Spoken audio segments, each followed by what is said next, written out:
workout together, and I was trying to max out, do a personal best on a weight, and we were doing what do they call it when they Clean and jerk. Clean and jerks. Clean and jerk. Yeah. And my personal best at that time was 75 pounds. Which is like minimal. Just getting started. That's fine. Yeah. So I was going for 80. Yeah. Whoop whoop. And when I went to do it the first time, I got the cleanup. Yes. And then in my mind, I talked myself out of the ability to get it above my head and clear through that. And so when I went to do it, I didn't commit to the squat, and I couldn't get it up. I think I got up like here, and then it was like, oh no, it's coming back down. And I will note that this is after we did a whole lot of them first. Sure. So it wasn't like it was like the first one I was doing. Right. Just to, you were pushing. Yeah. And then I kind of reset. I think I went all the way down to the beginning and went through it in my head what I was going to do, and then executed the first part fine, and then committed to myself to actually dip in the squat, which makes me nervous. And then I did do the full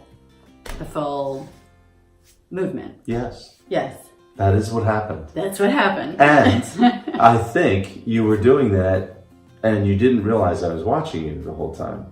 Well, we were next to each other, and sometimes we communicate or help each other put things away or get things out, but we weren't working on the same bar for that. Not at that time. Yeah. So I was just watching that all happen. I picked it up, and you were very, very concentrated that first time as you were pushing up. You really wanted to, and you pushed up, you just didn't make it. Right. And so I saw that happen. I failed. You failed. I failed. Which is a good thing, which means you're stretching yourself to the point where you couldn't do it. Right. And then you set it back down, and I still think you weren't watching me at that time. Watch you. And then you set your sights on it, you got all psyched, you got your game face on, and sure enough, you were able to get it up. And I don't even think I congratulated you at that.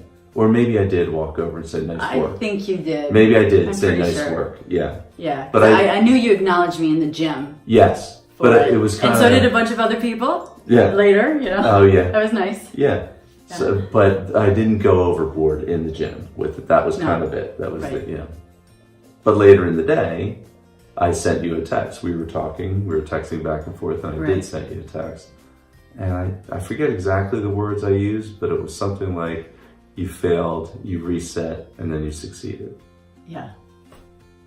And that was it. It was very simple. And I thought, when I sent you the text, I thought it was just a pretty simple text, and that was it. But apparently, that struck a chord with you. It really hit you. It really did. It, I think two main things are what struck me, which were, number one,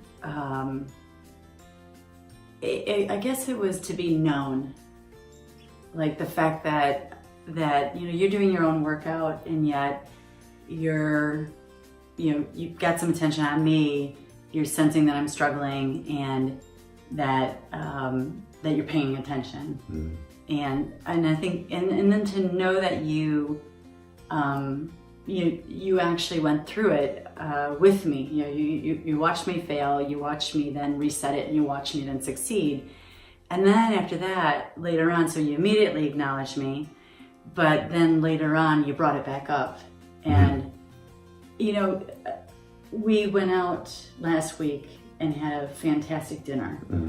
And you set it all up. And the lesson that I learned from that, and we can share about the dinner later, but the lesson I learned from that dinner was to celebrate the journey rather than just celebrating the final outcome. And I feel like right now in the gym, where I'm at right now, is a journey to getting to the point where I can lift substantial weight. And then I'm just kind of on the early part of that slope. And so I think what would be normal for me is to be like, okay, I got there, big whip, 80 pounds. But you're right. I mean, it was a big issue because I think I could have just been like, okay, I guess I'm not going to get to 80 today, and just been done, which was acceptable. And that I wasn't even thinking about it because this is just how I am. I went ahead and tried it again. Yeah. But I think what was really interesting is that that you noticed and celebrated that even just in the text. And that was really special, really meant a lot to me, and I sent that note back to you. And I think actually there was one more thing that I would add to that, which is I guess it's to be acknowledged. And it's just super, super nice to you pay attention. And I think that's part of what's won my heart, with you, is that I feel like you truly want to know who I am, and that you want to know the good parts, but you also are eager to know about the warts, and that I tend to, and I think most people tend to hide those from other people. But whenever I share my warts with you, your response back is, I love you more.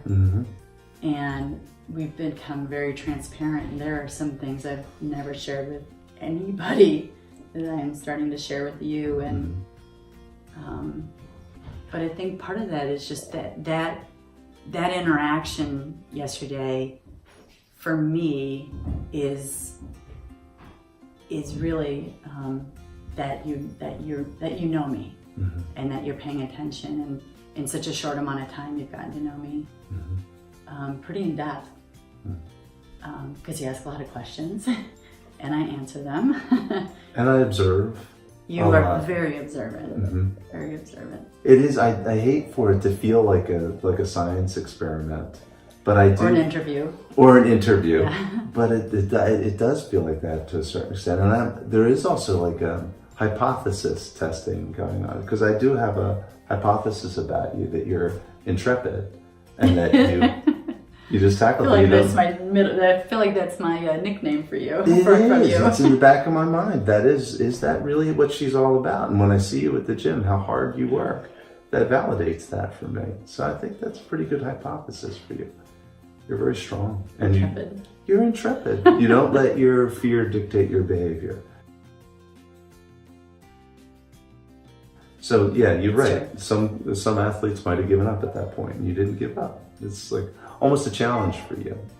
Well, and I appreciate you calling me an athlete, because I don't always feel like I'm an athlete, but I should say it this way. I don't feel like I'm a talented athlete, but I'm a persistent athlete. So I'm not going to run the farthest, I'm not going to run the fastest, I'm not going to lift the biggest weights, I'm not going to look the best on the basketball court. But I get a lot of fulfillment and have a lot of fun by trying hard. And it's been interesting in the past few months, just trying new sports and trying new gyms, and kind of coming in there as the more mature person, but the least knowledgeable in that type of activity, and just having to check my ego at the door, and everybody there in that space is more knowledgeable than I am, and they're all my teachers. And that's been really an interesting place to be, considering that a lot of my life I spend is being the authority. So it's great. It's a great balance. Yeah. Thanks for noticing me. Yeah, you're welcome. My pleasure. I'm going to continue to do that. I sense that. Hey y'all, I'm Summer. And I'm Jody. And we are Active Pursuit. Please subscribe to our channel. And like this video. And don't forget to turn on the bell for notifications. And share this with one of your friends. Please add comments, because we read them. And connect with us on social media. All of our connections are in the dialogue box. and we look forward to catching up with you. See you later. Ciao.